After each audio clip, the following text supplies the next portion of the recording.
تو اللہ ہمیں دیکھ کے خوش ہو، ہم اللہ کو دیکھ کے خوش ہوں۔ یہ زندگی ہے۔ اس لیے اپنا تو شیوا ہے اندھیروں میں جلاتے ہیں چراغ، ان کی یہ ضد ہے زمانے میں یوں ہی اندھیرا رہے۔ آپ اپنی شمع جلاتے رہیں، مانا کہ اس زمین کو گلزار نہ کر سکے ہم، گزرے جدھر سے کچھ خار تو کم کر گئے۔ آپ پورے معاشرے سے کانٹے نہیں ختم کر سکتے، لیکن آپ کچھ خار تو کچھ کانٹے تو اٹھا کے ایک سائیڈ پہ کر دیں، کچھ پتھر تو ایک سائیڈ پہ کر دیں، تاکہ آپ کا نام ابراہیم علیہ السلام کو آگ میں جلایا جا رہا تھا، ایک چڑیا جا رہی ہے چونچ میں پانی لیے، کسی نے پوچھا تم کدھر جا رہی ہو؟ کہ میں آگ بجھانے جا رہی ہوں۔ کہ تیرے ایک چوہے نال آگ نہیں بجھنی۔ وہ کہنے لگی یہ مجھے بھی پتہ ہے میرے ایک قطرے سے آگ نہیں بجھے گی، پر جب اللہ کل پوچھے گا کہ میرا خلیل آگ میں جل رہا تھا کس نے بچانے کی کوشش کی، تو میں کہوں گی یا اللہ جنی میرے اندر استطاعت سی میں کوشش تو کیتی ہے نا۔ یہ ہوتا ہے ایمان۔ اب دیکھیں نا وہ لڑکی انڈیا کی، وہ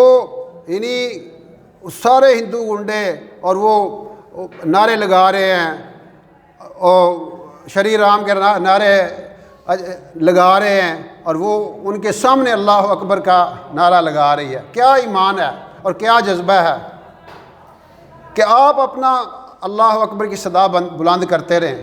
اللہ تو دیکھ رہے ہیں آسمانوں پہ کہ یہ کس لیے، دیکھیں نا ایک حجاب کے لیے، ایک پردے کے لیے ساری دنیا کو وہ لڑکی پیغام دے دی کہ حق کے لیے بے شک مخالفت بھی ہو لیکن ہم حق کا پرچم بلند رکھیں گے، ہم حق کے لیے ڈٹ جائیں گے۔ اور ساری دنیا کی مسلمان لڑکیوں کو پیغام دے گی کہ آپ بھی اپنے حجاب کا خیال رکھو، آپ بھی اپنی عزت کا خیال رکھو، آپ بھی اپنے پردے کا خیال رکھو۔ تو اس لیے وتعاونوا علی البر والتقوی، ہمیں ان لوگوں کو، ایسے جو حق پہ کھڑے ہونے والے لوگ ہیں، ان کو اپریشیٹ کرنا چاہیے۔ لیکن ہم ہیں کہ ہم اپریشیٹ بھی کرتے ہیں تو اگلے دن انڈیا کے گلوکارہ وہ مریا تو ہمارے صدر اور وزیر اعظم اور سارے وہ کیا کہتے ہیں ریاست مدینہ کے لمبردار، وہ افسوس کا اظہار کر رہے ہیں کہ جی بڑا افسوس ہوا ہے۔ اب ایمان تو یہ ہے کہ اب اس عورت نے، اس لڑکی نے حق کا کلمہ بلند کیا، اس کے حق میں بھی ٹویٹس کریں، اس کے حق میں بھی میسج جو ہے نا ریلیز کریں؟ نہیں، کوئی نہیں کرے گا۔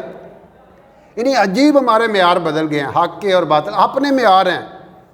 تو اس لیے یہ اللہ کے نام پہ کھڑا ہو جانا، اللہ کے نام پہ اپنے آپ کو پیش کر دینا۔ دیکھیں جو بندہ اللہ کے نام پہ، دیکھو صحابہ رضی اللہ نے اپنے آپ کو اللہ کے نام پہ پیش کیا تھا نا، اللہ نے ہمیشہ کے لیے ان کو زندہ کر دیا۔ اللہ کے نام پہ جو اپنے آپ کو پیش کر دیتا ہے نا، اللہ اس کے نام کو زندہ کر دیتے ہیں۔ اور اللہ آخرت میں کیا مقام دیتے ہیں وہ تو ہم سوچ بھی نہیں سکتے۔ ایک رکوع سجدے پہ جو ملنے والا ہے وہ پتہ چل جائے نا، ہم ساری زندگی رکوع سجدہ کرتے رہیں اور جو جان ہی اللہ کے نام پہ پیش کر دے، اللہ اس کو کیا دیں گے؟ تو اللہ تعالیٰ ہمیں اس بات کی سمجھ دے، ہمیں حق پہ چلنے کی توفیق دے، ہمیں اپنی اطاعت کی توفیق دے۔ اس لیے مت دیکھیں معاشرہ کیا کر رہا ہے، اکثریت کیا کر رہا ہے۔